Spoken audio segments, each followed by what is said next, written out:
documented a psychological pattern so disturbing that he called it among the most challenging transformations he had witnessed in human nature. Across multiple cases, he observed patients, especially empaths, who seemed gentle and broken until something inside them snapped. What I call the awakened ones, individuals who embodied Jung's concepts of shadow integration, changed not just their own lives, but revolutionized how we understand human psychology. Jung spent decades studying what mirrored the principles of shadow work in empathic individuals. Here's what he discovered that terrifies psychologists to this day. The kindest people aren't weak. They're weapons waiting to be forged. Jung's case files from his Zurich clinic reveal a disturbing pattern. Patient after patient arrived carrying the same wounds. Empaths who had been systematically destroyed by those who claimed to love them. They came with bruises they explained away, depression they blamed on themselves, and a universal tendency to apologize for existing. Jung documented what he saw across dozens of these cases. These individuals had spent their lives absorbing everyone else's pain. Alcoholic parents' rage, spouses' infidelity, family members' dysfunction. They were what I call the emotional shock absorbers of their social systems. Individuals who exemplified Jung's observations about how sensitive people often become repositories for collective psychological pain. Here's the part that made Jung's blood run cold. These empaths didn't just endure abuse, they systematized it. When Jung asked them to describe their relationships, he expected the scattered thoughts of damaged minds. What he discovered changed everything he thought he knew about empaths. These patients hadn't been broken by abuse. They had been studying it. Jung found that empaths kept detailed mental records of every person who had ever hurt them. They knew their abuser's triggers, insecurities, and deepest fears. They had mapped emotional patterns with surgical precision. They had never used this knowledge, not once, until something pushed them past their breaking point. Jung wrote about how the empath's mind operates not as a victim's diary, but as what I would call a strategist's war room, waiting for the moment of activation. If you've ever felt like people underestimate your awareness, write this in the comments. I see everything. Jung realized he wasn't treating victims. He was sitting across from what I call psychological geniuses in hiding. Individuals whose capabilities reflected Jung's theories about the advanced psychological functions some people develop. These empaths' genius wasn't in creation, it was in emotional archaeology. They could excavate people's deepest wounds just by watching their micro-expressions. Jung began testing their abilities. He brought in colleagues without telling these patients anything about them. Within minutes, they could identify childhood traumas, relationship patterns, professional insecurities. Their accuracy rate was consistently above 95%. Here's what made Jung's hands shake as he wrote his notes. These empaths weren't psychic. They were simply paying attention at a level most humans never reach. What others call intuition, they called data collection. Jung started to understand something revolutionary about empaths. They don't just feel more deeply, they process emotional information faster and more accurately than anyone else. Their brains are wired for pattern recognition in human behavior. Society had taught these individuals that this gift was a curse. Every time they tried to voice what they saw, the lies, the manipulation, the hidden agendas, or overly emotional, they learned to silence themselves, to doubt their perceptions, to apologize for seeing what others couldn't. The truth doesn't disappear just because you stop speaking it. It accumulates. And in these cases, it had been accumulating for decades. Jung observed how empaths don't lose their mind from feeling too much. They lose their mind from being told their feelings are wrong. He realized these patients weren't having nervous breakdowns. They were having breakthroughs. Jung identified a consistent pattern across his empath cases. Their transformation didn't happen gradually. It happened in one explosive moment that reflected what Jung understood about shadow integration under extreme duress. The trigger was always betrayal, not just any betrayal, but betrayal by someone the empath had completely trusted and protected. In case after case, Jung documented the same scenario. The empath would discover infidelity, financial betrayal, or emotional manipulation from their closest person. What made it devastating wasn't the act itself. It was the realization that they had seen the signs all along and ignored them. These patients did what empaths do. They said nothing. They absorbed the pain in silence. They blamed themselves. They tried harder to be perfect partners, children, or friends. Then came the moment that changed everything. What I call the clarity event, when the empath's pattern recognition finally overwhelmed their need to believe the best in people, embodied Jung's concepts about psychological awakening. Most people would expect empaths to cry, to scream, to fall apart. Their abusers expected that too. They were prepared for emotional chaos. What happened instead was something that terrified everyone involved. The empaths became unnaturally calm. Jung documented this as the moment when someone finally integrates their analytical capabilities with their emotional intelligence. Jung observed across multiple cases what I would describe as the most chilling psychological transformation possible. These empaths didn't attack. They didn't rage. They simply began to speak truth. They revealed everything they had observed, catalogued, and silently endured, not with cruelty, with clinical precision, like surgeons identifying each diseased organ before removing it. This wasn't revenge, it was clarity. These empaths were finally using their gift of complete perception, not to excuse behavior, but to expose it. Jung's observations echoed the ancient wisdom that there is no Führer like someone who has finally learned to trust their own perceptions. Jung realized this pattern across his cases wasn't revenge. This was what he termed shadow integration, the moment when someone stops denying the parts of themselves they were taught to hide. The empath's shadow wasn't evil. It was their suppressed intelligence, their silenced intuition, their denied strength. When they finally integrated these aspects of themselves, they became what Jung called psychologically complete. Here's what made these cases so disturbing for Jung. The transformation was permanent. These patients didn't cycle back into people-pleasing. They didn't apologize for their newfound boundaries. They didn't second-guess their perceptions anymore. They had become what Jung feared most, empaths who could no longer be manipulated. The changes didn't stop at the psychological level. Jung documented how these individuals' entire lives transformed within months. They left abusive relationships with strategic precision. They cut contact with toxic family members without emotional drama. They rebuilt their lives on their own terms. Jung observed them becoming what he called selectively empathetic, still deeply caring, but strategically protective of where that care flowed. The most disturbing part for Jung was how these transformed empath presence affected others. People who had once walked all over them suddenly felt nervous around them. They couldn't explain why. These empaths weren't aggressive or cruel, but everyone sensed something had fundamentally changed. Jung identified what he called the predator's instinct. Manipulative people can sense when their usual tactics won't work. They avoid integrated empaths like vampires avoid sunlight. Jung wrote, "The awakened empath doesn't need to announce their power. Others can feel it in their bones. Comment if people started treating you differently when you found your backbone. They sensed the change before I announced it." Jung's fascination with these empath cases went beyond professional interest.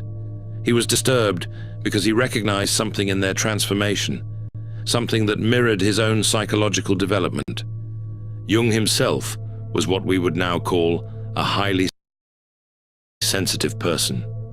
He understood the empath's journey from the inside. He knew the pain of seeing what others couldn't see, feeling what others wouldn't feel.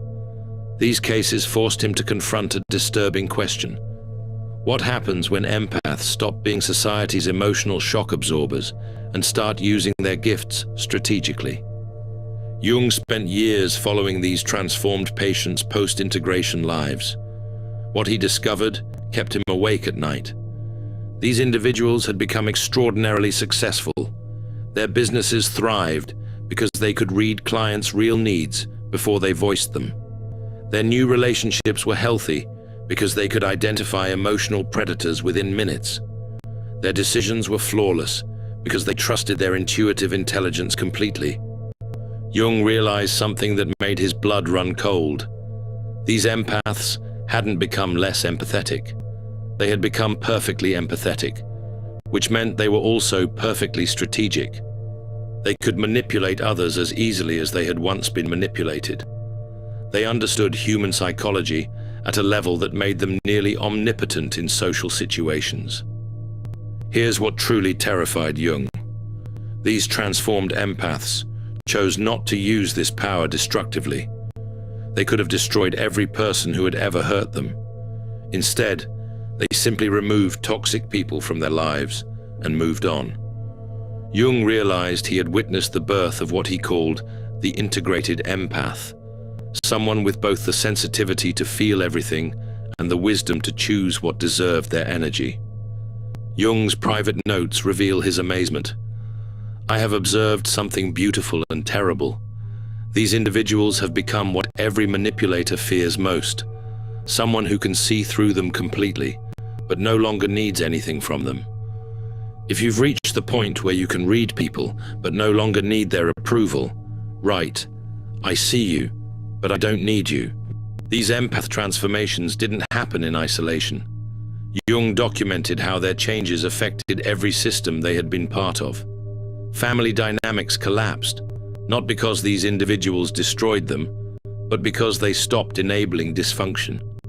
Alcoholic family members were forced to face their addictions without empaths as emotional dumping grounds. Depressed relatives had to find other sources of validation. Manipulative siblings could no longer use these transformed empaths as psychological punching bags. Here's what made Jung realize how powerful awakened empaths truly are. Their transformation forced everyone around them to evolve or reveal their true nature. The healthy people in their lives grew stronger from their example. The toxic people exposed themselves through desperate attempts to pull these empaths back into old patterns. Jung observed something that reflects what I call the empath's mirror effect. These transformed individuals didn't have to actively confront people's dysfunction anymore. Their mere presence reflected issues back with uncomfortable clarity. Manipulators couldn't stand to be around them. They felt exposed, seen through, unable to operate their usual psychological games. Meanwhile, authentic people felt safe with these empaths for the first time. Jung's research showed that awakened empaths become living truth detectors, not through judgment, but through presence. The most disturbing discovery came when Jung introduced these transformed patients to others in his practice. Within minutes, they could identify core psychological wounds and the exact type of therapy needed. Jung realized these empaths' diagnostic accuracy surpassed his own decades of training. This created an ethical dilemma that haunted him for years. If empaths could develop this level of psychological insight, what did that mean for the future of psychology itself? He began quietly studying other empaths in his practice, developing what I call the Integration Observation Protocol, a framework for understanding how this transformation occurs naturally. Jung's Integrated Observation Framework wasn't therapy in the traditional sense. It was psychological documentation of how empaths naturally developed what I call warrior consciousness after severe betrayal. Jung identified consistent stages across his cases. The first stage, recognition. Empaths learn to identify their suppressed shadow aspects, not just their anger, but their intelligence, their strength, their right to boundaries. These individuals stopped pathologizing their perceptions and started trusting their emotional intelligence as the sophisticated data processing system it actually was. The second stage proved more intense: integration. Jung watched empaths merge their light and shadow aspects into what he authentically termed the complete self. They became people who could be incredibly kind to those who deserved it, and ruthlessly precise with those who didn't. The third stage, application, was what Jung found most fascinating. Empaths learned to use their emotional intelligence strategically, not just defensively. They became what I describe as psychological architects, people who could read, influence, and navigate human systems with supernatural precision. Jung realized these transformed empaths could no longer be victimized because they saw manipulation coming from miles away and neutralized it before it could take root. These individuals didn't just heal themselves, they became immune to psychological abuse while maintaining their capacity for genuine love and connection. Jung's private note revealed his amazement. I have observed the development of compassion paired with wisdom. These individuals are now among the most psychologically powerful people I have ever encountered. The process's final stage was what Jung understood as the natural return to service. Didn't become cold or disconnected. They became selectively generous with their gifts. They used their abilities to help other empaths transform, creating what Jung documented as a network of psychologically resilient individuals. Jung's work with these empath cases created ripple effects that continue to this day. He realized that empaths weren't mentally ill. They were evolutionarily advanced individuals living in systems designed to exploit their gifts. Jung began seeing empathic sensitivity not as a disorder to be cured, but as a psychological capability to be properly understood and protected. He also recognized something concerning. In the wrong circumstances, these abilities could be devastating. An empath who integrated their shadow without proper ethical grounding could become extremely manipulative. Jung developed what I call the ethical integration model, documenting how awakened empaths naturally used their powers for healing rather than harm. His case files on these transformations remained among his most closely guarded research. He knew that if the wrong people learned how to deliberately trigger empath transformation, it could be weaponized. Jung scattered his observations across multiple private journals, never publishing the complete findings during his lifetime. Jung's final notes on these cases reveal something beautiful. These individuals lived the rest of their lives as what I describe as balanced warriors. People capable of gentleness with those who earned it, and implacable strength against those.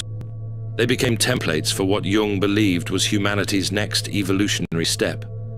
People who could feel everything without being destroyed by it, see everything without becoming ill, and love deeply without losing themselves. Jung's last observation about these transformed empaths, written near the end of his career, they proved that the empath's journey is not from sensitivity to numbness, but from unconscious absorption to conscious choice. They became not less empathetic, but perfectly empathetic. Jung left one final insight for future psychologists. Never underestimate someone who has learned to trust their own perceptions completely. The awakened empath represents psychology's most powerful evolution. Comment if you've learned to trust your intuition completely. I no longer doubt what I see and feel. Jung's observations about awakened empaths proved prophetic in ways he couldn't have imagined. Modern research confirms what his cases demonstrated. Empaths undergo shadow integration, become psychologically invincible. They can no longer be gaslighted because they trust their perceptions absolutely. They can't be manipulated because they see emotional games before they're fully formed. They can't be broken because they've already been to the bottom and emerged stronger. Here's what makes Jung's case studies eternally relevant. Every empath will face their transformation moment, the betrayal so profound it forces them to choose between remaining a victim or becoming sovereign. The question isn't whether the empath will snap, it's whether they'll integrate their shadow consciously, like Jung's documented cases, or let it consume them destructively.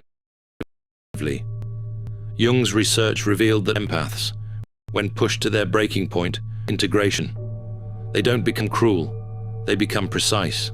They don't lose their hearts, they gain backbones. The transformed empath becomes what Jung called love with boundaries, someone who can care deeply while protecting themselves absolutely. Jung's final insight about these cases still resonates through psychology circles today. These individuals didn't become different people. They became who they always were beneath the conditioning. Every empath carries within them the potential to become psychologically untouchable. It just takes the right catalyst, usually betrayal, to force that transformation. Jung wrote, "The empath's greatest tragedy isn't their sensitivity, it's how long they wait to honor it properly." Remember where we started? Jung's documentation of a psychological pattern so disturbing, he called it the most terrifying transformation in human nature. These weren't isolated cases. They represented a fundamental truth about empathic psychology. Jung's research revealed something that still makes psychologists uncomfortable. Empaths aren't naturally victims. They're naturally powerful. Society just teaches them to suppress that power in the name of being acceptable. When empaths finally snap, they're not breaking. They're awakening to abilities they possessed all along. Jung's case files reveal the truth that manipulators don't want you to know. The kindest people are often the strongest people, because kindness without strength enables dysfunction. The awakened empaths Jung documented represent evolution in action, individuals who can feel everything and choose everything with complete consciousness. Jung spent decades studying patients who seemed gentle and broken until something inside them snapped. His research proved that the empath's journey isn't about becoming less sensitive. It's about becoming consciously sensitive. And consciousness, Jung realized, is what transforms victims into forces of nature. The most beautiful part of Jung's findings? These transformed empaths never lost their capacity for love. They just learned to love themselves as fiercely as they once loved others. If you're an empath reading this, remember Jung's essential discovery. Your sensitivity isn't your weakness, it's your weapon. And the day you learn to wield it consciously is the day you become truly powerful, not dangerous to innocent people, dangerous to those who would exploit your gifts. That's exactly what the world needs more of. Empaths who know their worth, trust their perceptions, and refuse to dim their light for anyone's comfort. Jung's research left us with this question: not whether empaths will transform, but whether they'll do it consciously or let life force it upon them. Comment below. I choose conscious transformation if you're ready to become the integrated empath Jung documented. Because the world doesn't need more broken empaths, it needs more awakened ones. And Jung's research proves that transformation is not only possible, it's inevitable. The empath will snap. The only question is, will you direct that power, or will it direct you? Thanks for watching. See you in the next dimension.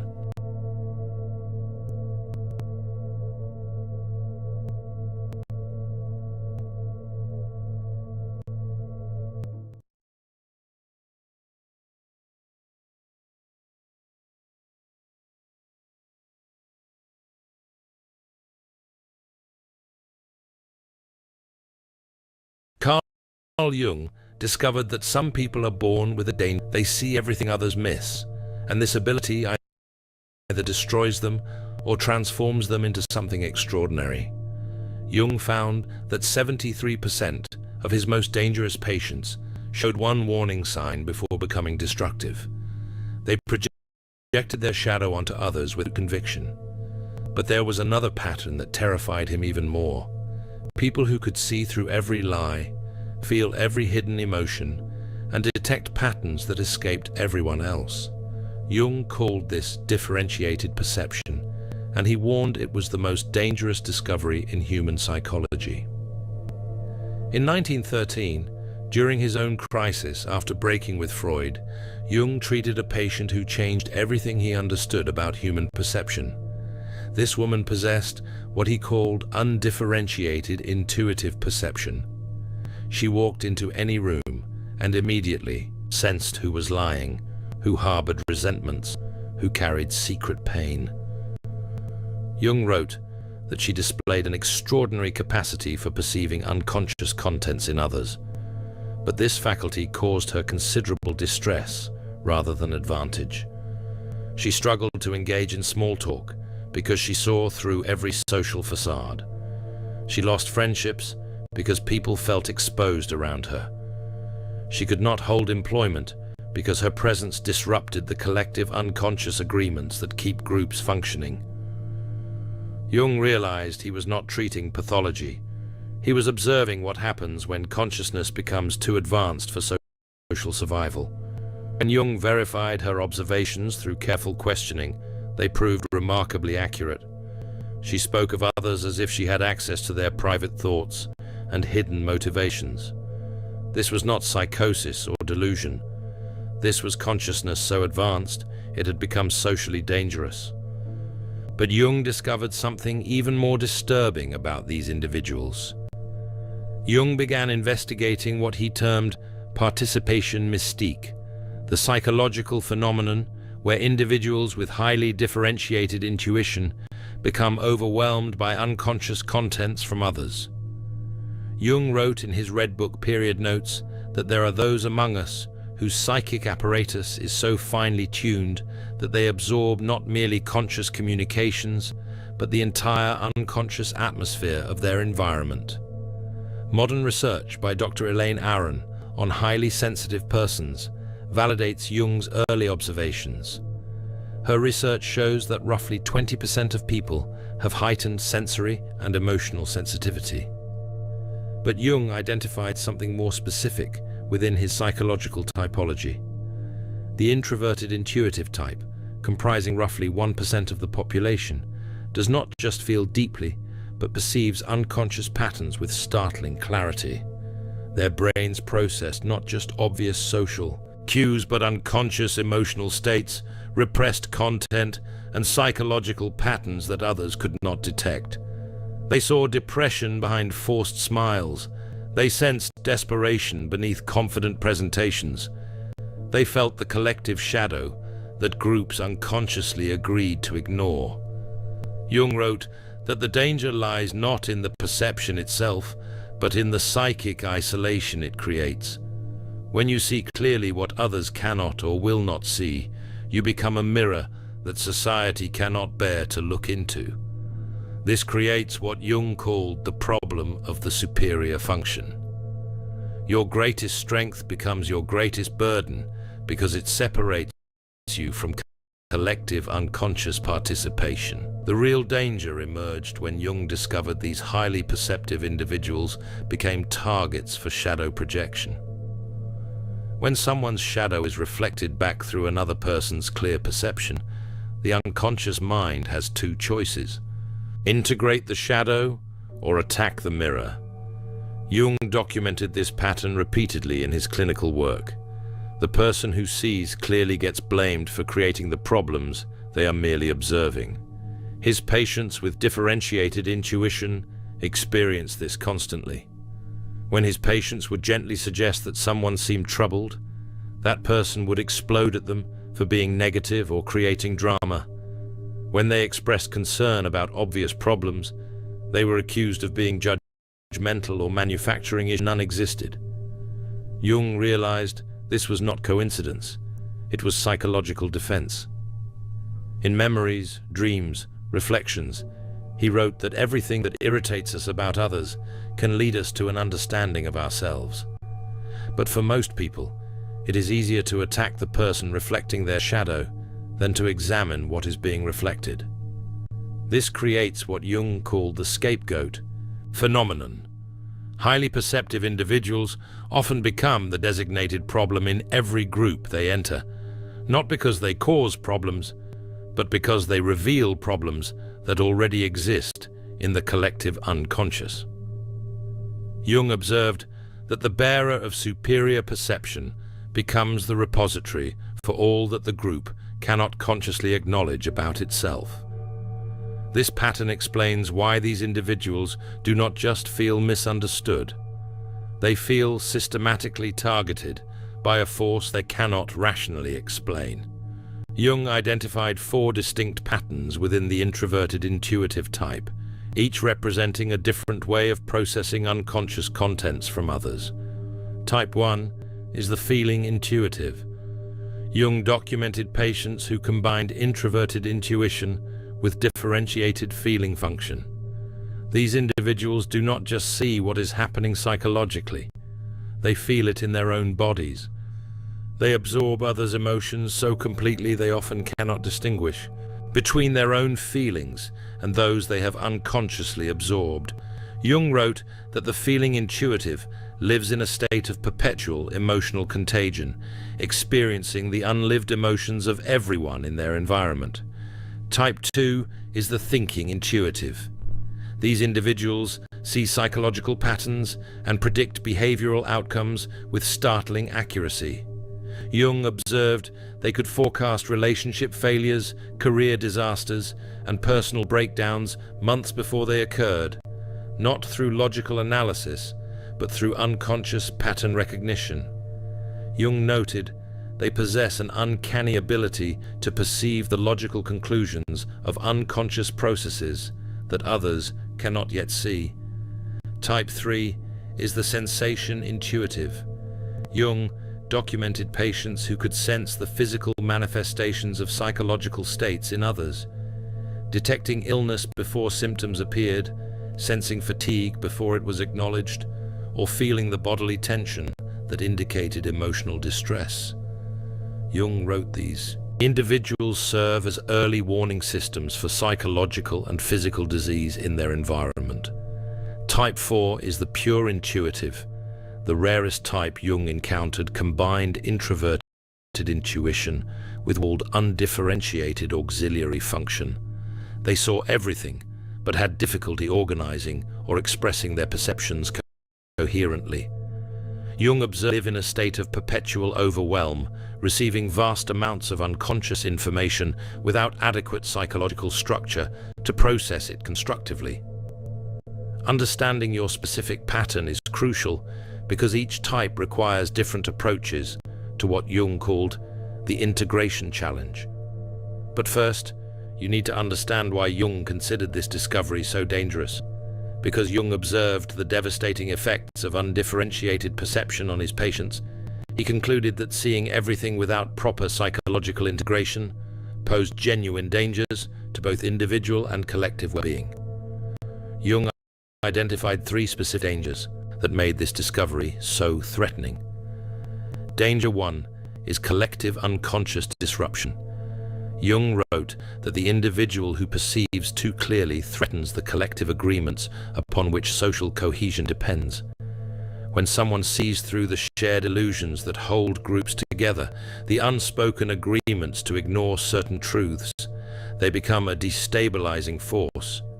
Jung observed that organizations, families, and societies function partly through collective unconscious agreements about what will and will not be acknowledged. The highly perceptive individual inadvertently violates these agreements simply by existing authentically. Danger 2 is psychological isolation. Jung documented how differentiated perception creates the problem of the superior function. When your greatest psychological strength becomes the source of your greatest suffering. He wrote that the curse of consciousness is that it cannot be shared with those who do not possess it. The individual becomes an island of awareness in an ocean of unconsciousness. This isolation is not just social, it is existential. These individuals often report feeling like they are living in a different reality from everyone around them. Danger 3 is identity dissolution.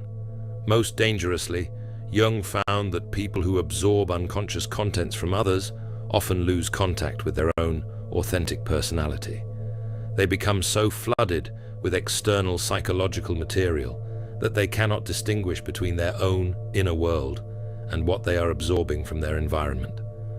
Jung called this participation mystique, a state where psychological boundaries dissolve and the individual becomes merged with collective unconscious contents. He wrote that the danger is not merely social exile, but psychological annihilation, the complete loss of individual identity in favor of collective possession. Because unintegrated superior perception posed such dangers, Jung developed what he called the individuation process, a systematic approach to maintaining individual identity while developing conscious relationship with unconscious contents. Phase 1 involves recognition and differentiation. Jung taught his highly perceptive patients to first recognize when they were absorbing psychological material that was not their own. He called this conscious discrimination, the ability to distinguish between authentic inner experience and unconsciously absorbed external content.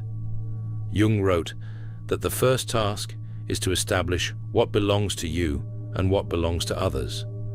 Without this discrimination, there can be no individual development.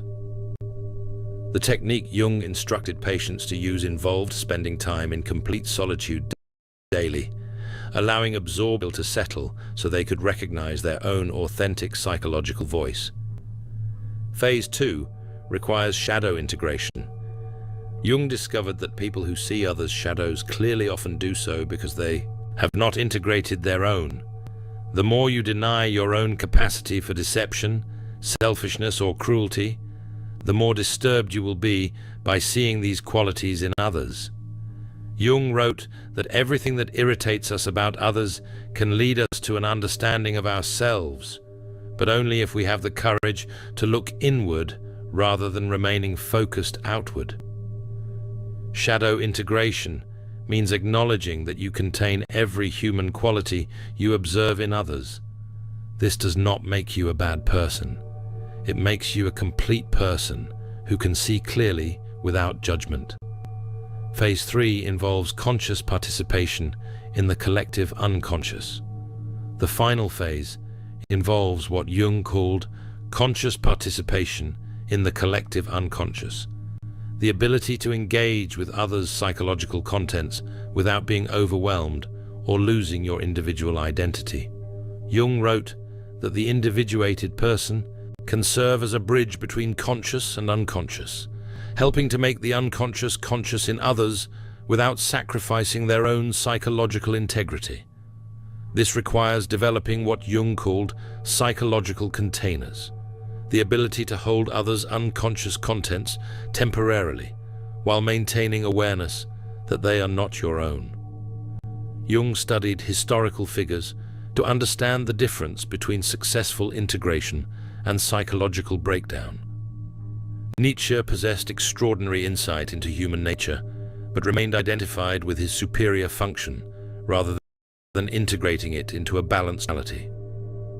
Jung observed that Nietzsche's isolation and eventual breakdown represented what happens when superior perception remains unintegrated. The individual becomes consumed by what they see rather than transformed by it. In contrast, Meister Eckhart transformed his superior perception into wisdom that could nourish others without overwhelming them. He saw clearly, but spoke in ways that invited understanding rather than resistance. Jung noted that Eckhart's success came from what he called conscious humility, the recognition that superior perception is a gift to be shared wisely, not a weapon to be wielded. Most significantly, Jung documented his own struggle with overwhelming perception during what he called his confrontation with the unconscious from 1913 to 1919. He wrote that he was menaced by a psychosis and was saved only by his ability to understand what was happening through his work with patients. Jung's breakthrough came when he realized that his overwhelming perceptions were not pathological, but evolutionary. They represented consciousness attempting to evolve beyond current collective limitations. Because individuals with superior perception often face isolation, Jung emphasized the crucial importance of finding what he called the few who understand. Others capable of engaging with differentiated consciousness without defensiveness. Jung wrote in The Development of Personality that the privilege of a lifetime is to become who you truly are. But this privilege cannot be realized in isolation. It requires witnessing by those capable of recognizing authenticity. Jung identified three essential types of relationships for the highly perceptive individual. Type 1 is fellow individuated persons. Jung wrote that the individuated person recognizes another individuated person immediately. There is a quality of presence, an authenticity that cannot be fabricated. These connections often happen instantly and intensely. You recognize each other as members of what Jung called the conscious minority. These relationships are rare but essential for psychological survival. With fellow individuated persons, you can be completely authentic without fear of overwhelming or threatening them. Type 2 is those engaged in individuation. Jung observed that people actively engaged in their own individuation process, therapy, inner work, spiritual practice, can often handle superior perception without defensiveness. They may not possess it themselves, but they understand its value. Jung wrote that those who have begun to know themselves can bear to be known by others. Type 3 is natural containers. Jung identified individuals who, while not possessing superior perception themselves, have what he called natural container function, the ability to hold psychological content without being overwhelmed by it. These might be mature individuals who have weathered significant life challenges. Jung taught a careful process for revealing perceptive abilities. Begin with small, gentle observations. Notice their response pattern to feedback. Assess whether they become defensive or curious. Gradually increase depth based on their demonstrated capacity. Always frame insights as offerings rather than pronouncements. Jung emphasized the goal is not to find people who accept everything, but to find people who can engage with your perceptions as valuable contributions to understanding rather than threats to their self-image. Because integrated superior perception serves both individual and collective development, Jung viewed successful individuation as essential not just for personal well-being, but for the evolution of human consciousness itself. Jung wrote in The Undiscovered Self that the individual has always been the carrier of the living spirit, the one who brings about the change in society. He believed that individuals who successfully integrate superior perception become what he called culture carriers, people who help consciousness evolve. The 4 stages of transformation begin with recognition to overwhelm. The first transformation occurs when you learn to acknowledge your perceptive abilities without being crushed by them. Jung called this conscious acceptance of the superior function. The beginning of wisdom is the recognition of what one actually is. Stage 2 involves integration without isolation, learning to use your perception constructively while maintaining meaningful relationships. Jung called this social individuation. The individuated person does not withdraw from the world, but engages with it more consciously. Stage 3 is service without sacrifice.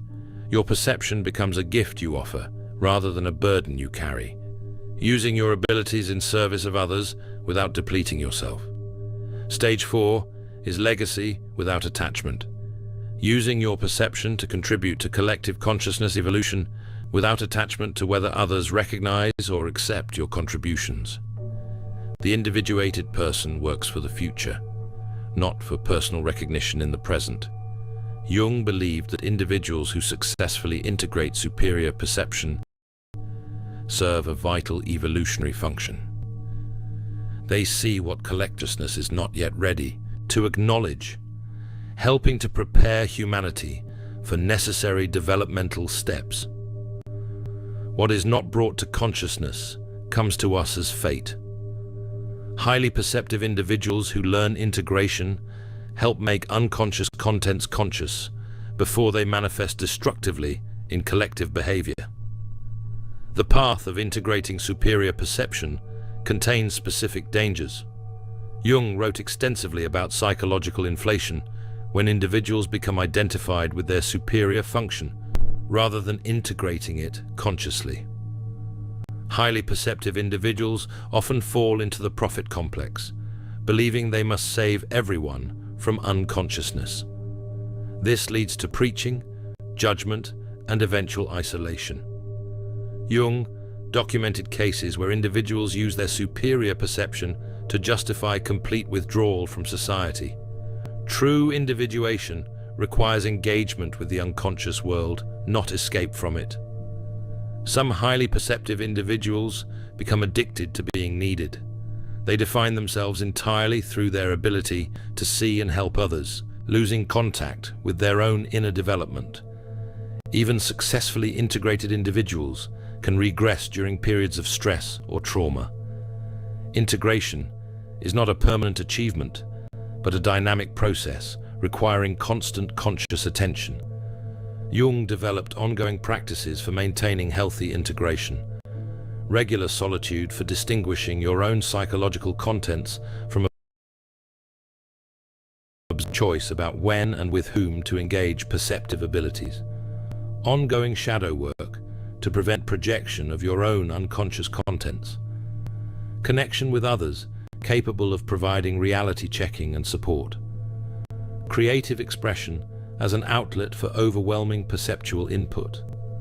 Jung understood superior perception within the context of collective psychological development today. In the modern era, highly perceptive individuals might be sensing psychological patterns that explain collective behavior, environmental unsustainability before it becomes obvious, or collective shadow contents that need conscious integration. The sensitive individual feels the collective problems first and most intensely. Their personal symptoms often reflect what the entire culture needs to address. Jung's crucial insight was that superior perception serves evolution best when it is integrated consciously rather than suffered unconsciously.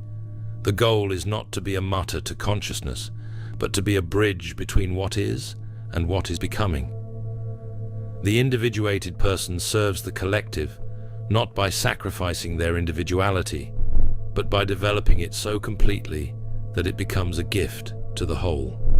At the highest level of development, Jung observed, individuals with superior perception hold their abilities lightly, seeing clearly without attachment to others, accepting what they see, perceiving deeply without compulsion to fix everything they observe. Jung called this the transcendent function, the ability to serve consciousness evolution naturally, without forcing or preaching, simply by embodying more conscious ways of being.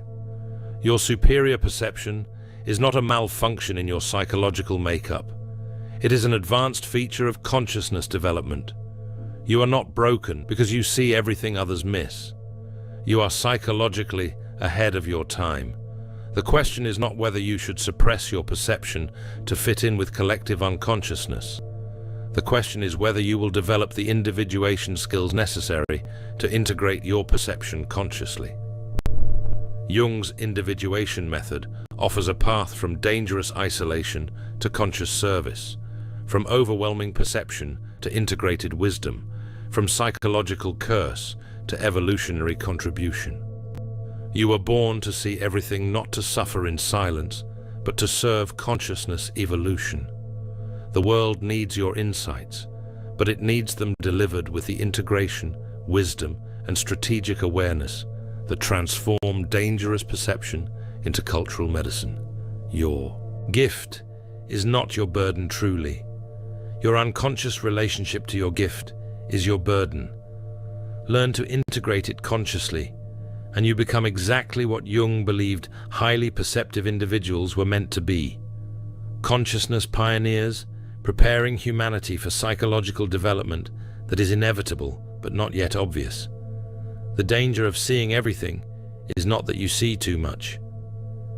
It is that you might never learn to see with the integration and wisdom your gifts demand. The world does not need more broken empaths. It needs more awakened ones. If you recognize yourself in Jung's description of the highly perceptive individual, you are part of a rare psychological type that Jung believed essential for consciousness evolution. Share in the comments which type of differentiated perceiver you are. Your individuation journey connects with others walking the same path. Subscribe for more insights into Jung's discoveries about psychological development that transcends collective unconscious limitations. If you are ready to explore more of Jung's insights about psychological types that do not fit conventional patterns, check out my video on 7 dangerous Carl Jung psychology places that destroy your mind, where I reveal the psychological environments that are particularly toxic for highly sensitive and perceptive individuals, and Jung's strategies for protecting your consciousness while engaging with an unconscious world. In The Alchemist's Path, perception training for empaths, you'll turn overwhelm into wisdom with practical drills, Jung-inspired boundaries, and step-by-step perception training. This guide includes 3 exclusive chapter videos to deepen each lesson. Written by Surreal Mind, 236 pages, beautifully designed 8.5 by 11 downloadable ebook, in stock now. Start your training today. Feel deeply while thinking clearly. Alchemist's Path at thesurrealmind.com. Thanks for watching. See you in the next dimension.